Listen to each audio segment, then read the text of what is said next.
মেহেরপুরে আবারও ইটভাটায় প্রশাসনের হানা, বন্ধ ও জরিমানা। পরিবেশ অধিদপ্তর ও জেলা প্রশাসনের যৌথ নেতৃত্বে মেহেরপুরের গাংনী উপজেলার সাতিয়ান ও শুকুরকান্দি এলাকায় ৩ ফসলি জমিতে গড়ে ওঠা দুটি অবৈধ ইটভাটায় অভিযান পরিচালনা করে বন্ধ ঘোষণার পাশাপাশি ২ লাখ টাকা জরিমানা আদায় করেছে ভ্রাম্যমাণ আদালত।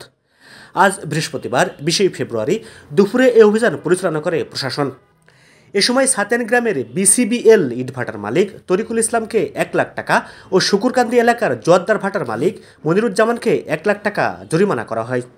এছাড়াও ইটভাটা দুটি বন্ধ করে দেন ভ্রাম্যমাণ আদালতের নির্বাহী ম্যাজিস্ট্রেট ও গাংনী উপজেলা সহকারী কমিশনার ভূমি সাদ্দাম হোসেন।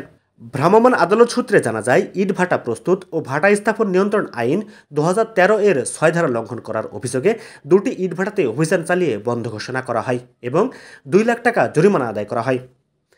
ভ্রাম্যমাণ আদালতের নির্বাহী ম্যাজিস্ট্রেট সাদ্দাম হোসেন বলেন, পরিবেশ দূষণ রোধে অবৈধ ইটভাটার বিরুদ্ধে এ ধরনের অভিযান অব্যাহত থাকবে। পর্যায়ক্রমে জেলার সকল অবৈধ ইটভাটাতে অভিযান চালানো হবে। এ সময় উপস্থিত ছিলেন মেহেরপুর জেলা পরিবেশ অধিদপ্তরের পরিদর্শক নাসরিন সুলতানা। ভ্রাম্যমাণ আদালতকে সহযোগিতা করেন গাংনী থানা পুলিশের একটি টিম। উল্লেখ্য, পরিবেশ অধিদপ্তরের ছাড়পত্র ছাড়াই জেলার ৩টি উপজেলায় প্রায় ১০৮টি ইটভাটা গড়ে উঠেছে বলে জানান জেলা প্রশাসন। জাহিদ মাহমুদ, মেহেরপুর।